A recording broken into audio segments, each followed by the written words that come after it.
Hey everybody, it's Master Gallengeist here, bringing you my review for Tony Stark Iron Man issue 2. And this was another really good issue. It continued to build up what was set in the first issue.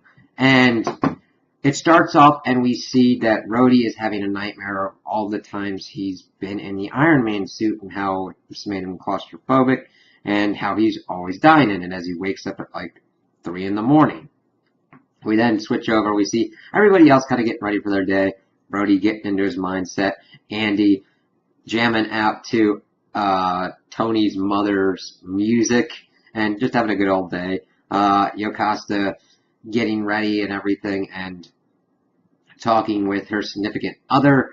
And we see Bethany Cave still trying to look for who's getting into Stark's company's databases and everything. And we see the controller trying to throw him off the scent by giving him kind of a little bone. So we get in and we see that Tony has been bored and decided to buy and build a rock wall that had no safety harnesses. And Rhodey's just like, you've got an addictive personality, man. Adrenaline rushes could be just as addicting as like booze and everything else that you've gotten into. And Tony's like, no problem. And he's climbing and then he falls, he's getting ready to pretty much fall, and Rhodey's able to catch him. He's like, yeah, I got you there to catch me, Rhodey. All that kind of good stuff. So, one of the big issues that we then run into as we see Tony in his cool armor is that he needs an onboard AI. Rhodey brought this up when they were doing the rock, well, it was a brought up topic when they were on the rock wall, and Yokasta doesn't want an AI in the suit. How confining and restricting and kind of inhumane it is. That's why they've even given Friday a body, which was pretty cool, and I can't wait to see how that kind of works out and how people react to her being more of a presence in the company with actually having a physical body. So Tony gives us some more rundown of like how Motherboard's reacting and everything, and how they want to essentially make it into Phone a Friend, where the AI is housed off-site but is able to help and work around in the armor. And he's like, yeah, I got that. I can get that done in about an hour and put that in all of your suits. When we get Bethany and Amanda coming in, and Andy gets that information, he's like, what?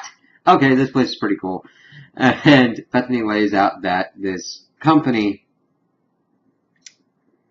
Banetronics, has gotten this Manticore, which is using Stark Tech, because she's been hacking into other companies' databases to try and see who's the one coming after Stark. And they're going to be having it on sale today. So they kind of have to get there and stop them. Now, they were going to do stuff with like lawyers and everything, but Tony's like, nah, I'm going to go there and I'm going to have one of my friends, the Avengers, back me up. And Rhodey's like, oh yeah, you mean me. So we get there and we see that the demo's going down, that Gauntlet is running security for Banetronics and everything. And we see Bane like just doing her own kind of stuff and just selling the Manticore to all the assembled people. And we're seeing that it's a pretty effective unit, but everybody starts bidding on it at once, and Tony and Rhodey show up. And I really like how their armors look. And definitely all different kinds of stuff that they're going to be doing with different kinds of armors, but I like the different look that we got with Tony's new armor that we're seeing here, and Rhodey's definitely. I'm a little bit iffy on the timeline because it's got to be after Punisher. Tony takes the Punisher, the War Machine armor from Punisher. So I know it's got to be after that. I just wish that the timelines were a little bit clearer. But they get into effect and they set the Manticore and Gauntlet loose on them. Tony, of course, is trying to talk to Gauntlet and be like, hey, we worked on the initiative and everything. Why are you doing this? He's like, I'm doing honest work with a company, doing security to keep you from taking their property and everything. So, yeah, I'm good. And Tony's kind of screwed. He's gonna... Gauntlet's using his power effectively to stop his and suck away his energy, while Rhodey's freaking out fighting the Manticore. And he, at one point, ejects himself from the suit because he wasn't ready. Tony even gets into this and it's like, damn, I can't believe I didn't think of this shit. And uses Motherboard to get control of the Manticore and eject that pilot. Of course, that starts kind of running loose, and Rhodey's able to jump into it and stop it. He's like, yeah, I pretty much like this thing. Because it's not a suit. It's more of a thing that he's piloting. This, of course, gives Tony the idea. He goes, okay, how about this?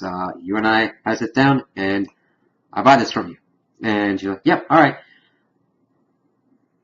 And while this is going on, we see that at the company, everybody kind of like broke for lunch, and Bethany's coming into the commissary and sees this person talking with the rest of the group that she doesn't recognize, and goes kind of ham on her a little bit.